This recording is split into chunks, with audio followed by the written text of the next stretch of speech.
Hi வீவோஸ், இன்னைக்கான வீடியோவில் என்ன நடக்கலாம்னு சொல்லிட்டு பார்க்கலாம். வீடியோக்குள்ள போகிறதுக்கு முன்னாடி நம்ம சேனலை லைக் அண்ட் சப்ஸ்கிரைப் பண்ணிவிட்டு கொஞ்சம் சப்போர்ட் பண்ணுங்கள். வாங்க இப்போ வீடியோக்குள்ள போகலாம். எபிசோட் செம்ம இன்ட்ரெஸ்டிங்காக போய்கிட்டு இருக்கு.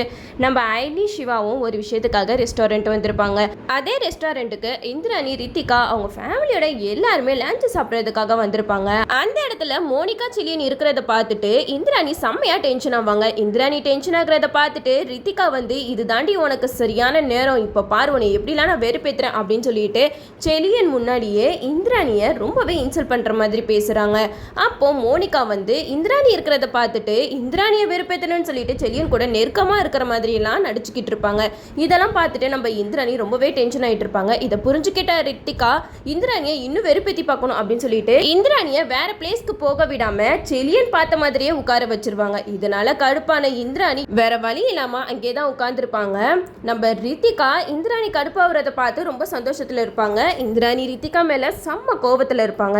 அந்த இடத்துல செலியன் கிட்ட ஒரு வீடியோ ஆதாரம் இருக்கும். அதை வாங்குறதுக்காக ரவுடிங்கெல்லாம் செலியனை துரத்திட்டு வருவாங்க. அப்போ செலியன் அந்த ரவுடிங்களுக்கு பயந்து எஸ்கேப் ஆக பார்ப்பாங்க. அப்போ அந்த ரவுடிங்கெல்லாம் செலியனை மடக்கி பிடிச்சிருவாங்க. அந்த இடத்துல செலியன் வந்து ரவுடிங்க கிட்ட மாட்டிக்கிட்டதை பார்த்த பாவி வந்து நம்ம அப்பா இப்படி ரவுடிங்க கிட்ட மாட்டிக்கிட்டாங்களே, அவங்கள காப்பாற்றணும் அப்படின்னு சொல்லிட்டு செலியனை கரெக்டாக கத்தியால் அட்டாக் பண்ணும்போது நம்ம பாவை போயிட்டு அந்த இடத்துல நின்றுடுறாங்க. அப்போ அந்த ரவுடிங்கெல்லாம் என்னடா இது, இவன் யாரோட பொண்ணு அப்படிங்கிற மாதிரி கேட்கும்போது அதில் ஒருத்தர் சொல்கிறான், இவனோட பொண்ணு தானே, அப்பாவுக்கு ஒன்றுனோட பொண்ணு வந்து எப்படி நிற்கிறா பாரு அப்படின்னு சொல்கிறாங்க. இதை கேட்டால் அந்த ரவுடியும் நம்மளுக்கு செம்ம மேட்ரு மாட்டியிருக்குடா, இந்த பொண்ணை மட்டும் நம்ம தூக்கிட்டோம், அடுத்து அவன் ஆதாரத்தை தானாக கையில் கொடுத்துருவான் அப்படின்னு சொல்லிட்டு பாவையை தூக்கிடுறாங்க. அந்த இடத்துல நம்ம ஐலி சிவா ஒரு விஷயத்துக்காக வந்திருப்பாங்க. அப்போது பாவை வந்து ரவுடிங்க கிட்ட மாட்டிக்கிறத பார்த்த ஐலி சிவாவும் கரெக்டாக அந்த இடத்துல ஹெல்மெட் மாட்டி வந்து அந்த ரவுடிங்க கிட்ட டிஷும் பண்ணிக்கிட்டு இருப்பாங்க. நம்ம இந்திராணியை பாவையை யாராவது காப்பாற்றிட மாட்டாங்களா அப்படின்னு சொல்லிட்டு பயங்கரமாக டென்ஷனில் பார்த்துக்கிட்டு இருப்பாங்க. அந்த ரெஸ்டாரண்ட்டு ரணங்களமாயிடும்.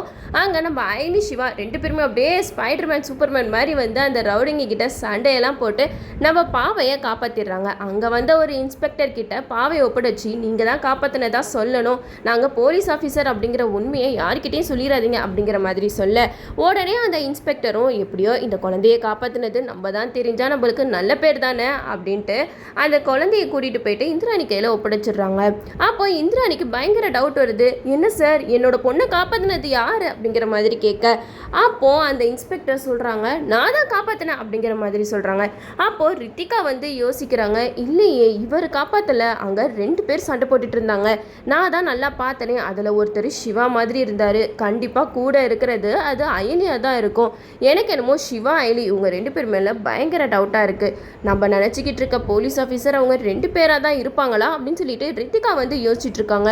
அயலி போலீஸ் ஆஃபீஸராக இருந்தால் என்ன பண்ணுறது, நம்ம வேற அவளை ரொம்ப திட்டிருக்கோமே, அவன் போலீஸ் ஆஃபீஸராக இருந்து நம்மளை போட்டு ஏதாவது பண்ணிட்டானா நம்ம என்ன பண்ணுறது அப்படிங்கிற மாதிரி ரித்திகா வந்து கண்டபடி யோசிச்சுட்டு இருக்காங்க. அப்புறம் ரித்திகா வந்து வேணாம், இந்த விஷயத்தை நம்ம தெரிஞ்ச மாதிரி யார்ட்டையும் காட்டிக்க வேணாம் அப்படின்னு சொல்லிட்டு முடிவு பண்ணிடுறாங்க. அப்போது இந்த இடத்துல நம்ம கபிலனுக்கும் செம்ம டவுட் வருது, இல்லையே இந்த இன்ஸ்பெக்டர் காப்பாற்றின மாதிரி தெரியலையே, பேசாமல் நம்ம ஒரு ஐடியா பண்ணுவோம், அந்த ரவுடிங்க கிட்டேயே போயிட்டு எல்லா உண்மையும் கேட்போம் அப்படின்னு சொல்லிட்டு கபிலன் ஒரு பக்கம் முடிவு பண்ணுறாங்க. இந்த சைடு இந்திராணி குழம்பி போயிருக்காங்க. என்ன இன்ஸ்பெக்டர் சார் சொல்கிறீங்க, நீங்கள் தான் காப்பாற்றினீங்களா, இல்லையே என் பொண்ணை ரெண்டு பேர் யாரும் வந்து காப்பாற்றின மாதிரி இருந்தது அப்படின்னு சொல்லிட்டு கேட்க, அதுக்கு இன்ஸ்பெக்டர் சொல்கிறாங்க அது நான் தான் மேடம் அப்படின்னு சொல்லிட்டு சமாளிக்கிறாங்க. அப்போது பாவை வந்து மனசில் நினைக்கிறாங்க, எனக்கு தெரியும் அயலி தான் என்னை வந்து காப்பாற்றினது அப்படின்னு சொல்லிட்டு இந்த சைடு நம்ம கபிலனை ரவுடிங்க கிட்ட போய் விசாரிக்கிறாங்க, உங்களை அடித்தது யார் அப்படின்னு சொல்லிட்டு கேட்கும்போது அப்போது ஐலி சிவா அங்கே இருப்பாங்க. ஐலி சிவாவை தான் அந்த ரவுடிங்கெல்லாம் கையை காட்டி காமிச்சு விட பார்ப்பாங்க. அப்பன்னு பார்த்து அந்த போலீஸ் வந்து குறுக்க நின்றுவான். அதனால அந்த கபிலனும் இவர் தான் காப்பாற்றினாரு அப்படிங்கிற மாதிரி புரிஞ்சுக்கிறாங்க. அப்போ நம்ம கபிலனுக்கு ஒன்றுமே புரியல, இந்த ஐலி சிவா இவங்க ரெண்டு பேருமே ஏதோ ஒரு விஷயத்த மறைக்கிறாங்க, அதை நம்ம எப்படி கண்டுபிடிக்கிறது அப்படின்னு சொல்லிட்டு ஒரே குழப்பத்தோடையே இருக்காங்க. இல்லை இதுக்கு சீக்கிரமாக ஒரு முடிவு கட்டணும், நம்ம வீட்டில் இருக்கிற போலீஸ் ஆஃபீஸர் வேறு யாரும் இல்லை, நம்ம சந்தேகப்படுற அந்த ஐலி சிவா தான் அப்படின்னு சொல்லிட்டு கபிலன் வந்து முடிவு பண்ணுறாங்க. அதை கன்ஃபார்ம் பண்ணுறதுக்கு நம்ம தான் ஏதாவது ஒரு வேலை பண்ணி கன்ஃபார்ம் பண்ணணும் அப்படின்ட்டு கபிலன் வந்து ஏதோ ஒரு பிளானை க்ரியேட் பண்ணிக்கிட்டு இருக்காங்க. இந்த சைடு நம்ம ரித்திகா வந்து ஷாப்பிங் போகிறோன்னு சொல்லிட்டு கபிலனோட கிரெடிட் கார்டை வாங்கிட்டு போகிறாங்க.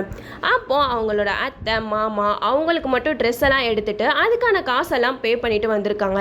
அப்போ அந்த மெசேஜ் வந்து இந்திராணி மொபைலுக்கு வருது. அந்த மெசேஜில் 1,25,000 ரூபாய்க்கு ஷாப்பிங் பண்ணியிருக்காங்க அப்படிங்கிற நோட்டிஃபிகேஷனும் வந்துடுது. இதை பார்த்ததுமே இந்திராணிக்கு ஒன்றுமே புரியல. என்னது இது, கபிலன் வந்து 1,25,000 அப்படி என்ன ஷாப்பிங் பண்ணியிருக்கான் அப்படின்னு சொல்லிட்டு யோசிக்க இதை போயிட்டு கபிலன் கிட்ட கேட்குறாங்க. கபிலா, என்னது இது 1,25,000 நீ எதுவும் ஷாப்பிங் பண்ணியா அப்படிங்கிற மாதிரி கேட்க, அதுக்கு கபிலன் சொல்கிறாங்க, இல்லைக்கா நான் எதுவுமே பண்ணல அப்படின்னு சொல்ல. அப்போ தான் ரித்திகா வந்து என்ட்ரு கொடுக்குறாங்க.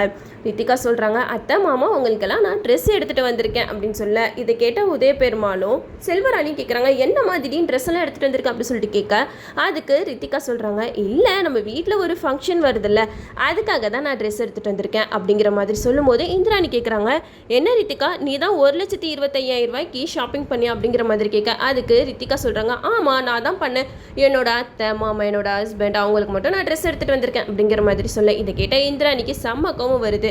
இங்கே பார் ரித்திகா, நம்ம எல்லாருமே இங்கே ஃபேமிலியாக வாழ்ந்துக்கிட்டு இருக்கோம், ஒரு கூட்டு குடும்பம் மாதிரி இருக்கும். ஆனால் நீ மட்டும் தனியாக உன் அத்தை மாமாவுக்கு மட்டும் ட்ரெஸ் எடுத்துகிட்டு வந்திருக்கேன், அப்போ இங்கே இருக்கிறவங்களுக்குலாம் நீ ஏன் ட்ரெஸ் எடுக்கல அப்படிங்கிற மாதிரி கேட்க, அதுக்கு ரித்திகா சொல்கிறாங்க, நான் எதுக்காக அவங்களுக்குலாம் எடுத்து கொடுக்கணும், எனக்கு வந்து எங்கள் அத்தை மாமா இவங்களுக்கு மட்டும் தான் ட்ரெஸ் எடுக்கிறதுக்கு உரிமை இருக்குது, ஏன் அவங்கவுங்க எடுத்துக்க மாட்டாங்களா அப்படிங்கிற மாதிரி ரித்திகா கேட்க, இதை கேட்ட இந்திராணி வந்து செம்மையாக கோவப்படுறாங்க. இங்கே பாரு ரித்திகா, நீ வந்து இந்த குடும்பத்தில் வாழ்கிற ஒருத்தி, இந்த குடும்பத்தில் எல்லாருமே இருக்காங்க, நீ எல்லாருக்குமே ட்ரெஸ் எடுத்துகிட்டு வந்தனா எல்லாருமே சந்தோஷப்படுவாங்க, அதே செப்பரேட்டாக இவங்க 2 பேருக்கு மட்டும் ட்ரெஸ் எடுத்துகிட்டு வந்திருக்கா, அப்போ நீ எல்லாத்தையுமே பிரித்து தான் பார்க்குறியா, எல்லாத்தையுமே ஒன்றா பாரு அப்படிங்கிற மாதிரி சொல்ல. இதை கேட்ட ரித்திகா வந்து பயங்கரமாக டென்ஷன் ஆகுறாங்க.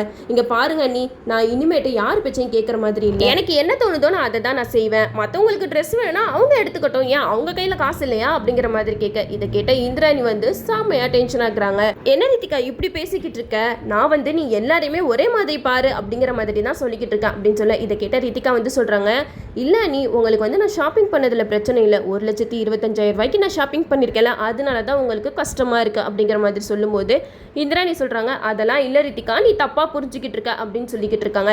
அப்போ ரித்திகா உடனே ஜமுனாவுக்கு கால் பண்ணுறாங்க, அம்மா நீ 1,25,000 நீ எடுத்துகிட்டு வா அப்படிங்கிற மாதிரி சொல்ல. அதை கேட்ட ஜமுனாவும் அந்த காசை எடுத்துகிட்டு வராங்க. அந்த 1,25,000 இந்திராணி கையில் கொடுக்குறாங்க. இதெல்லாம் பார்த்துட்டு இந்திராணி செம்ம கோவப்படுறாங்க, என்ன ரித்திகா பண்ணிக்கிட்டு இருக்க அப்படின்னு சொல்லும்போது 1,500 வட்டி அப்படிங்கிற மாதிரி 1,500 கொடுக்குறாங்க. அப்போ இந்திராணி அந்த காசை வாங்காமல் ரித்திகாவை செம்மையாக திட்டுறாங்க.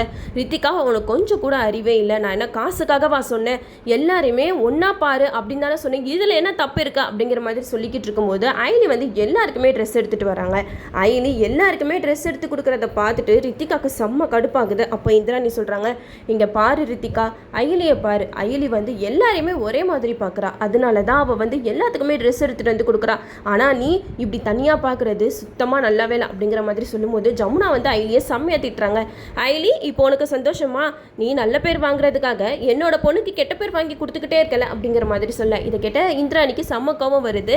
அப்போ ஜமுனா கிட்ட சொல்கிறாங்க, இங்கே பாருங்க ஐலி எல்லாத்துக்கும் நல்லது தான் செய்கிறா, ஆனால் உங்கள் பொண்ணு என்ன பண்ணுறா நீங்கள் கொஞ்சமாவது பாருங்க, உங்கள் பொண்ணு வந்ததுலேருந்து பம்பு இழுத்துக்கிட்டு தான் இருக்கா, யாரையுமே ஒரே மாதிரி பார்க்க மாட்டேங்கிறா, அவ இஷ்டத்துக்கு தான் நடக்கிறா அப்படிங்கிற மாதிரி சொல்ல. இதை கேட்ட ரித்திகா சொல்கிறாங்க, இங்கே பாருங்க நீ இனிமேட்டு நான் யார் பேச்சையும் கேட்க மாட்டேன், உங்களுக்கு ஐடி தானே பெருசாக இருக்கா, அவளே தூக்கி வச்சு கொண்டாடுங்க, நான் எனக்கு என்ன தோணுதோ அதை தான் செய்வேன் அப்படின்னு சொல்லிட்டு திமுறா பதில் சொல்கிறாங்க. இதெல்லாம் கேட்டுட்டு இந்திராணிக்கு என்ன பண்ணுறதுன்னே தெரியல. அப்போது சிவா வந்து ஆசாசையாக உதய பெருமாளுக்கு ட்ரெஸ் எடுத்து கொடுக்குறாரு.